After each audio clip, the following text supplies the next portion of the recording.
fix hotspot if grayed out on iPhone?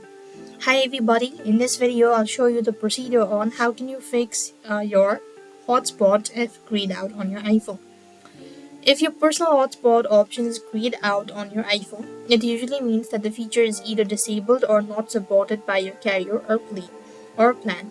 To fix it, you'll need to check your network settings. For that, you want to go to the settings, then go to personal hotspot. Then ensure that allow others to join toggled on is switched. And once you've actually done it, you could also go ahead and check cellular data.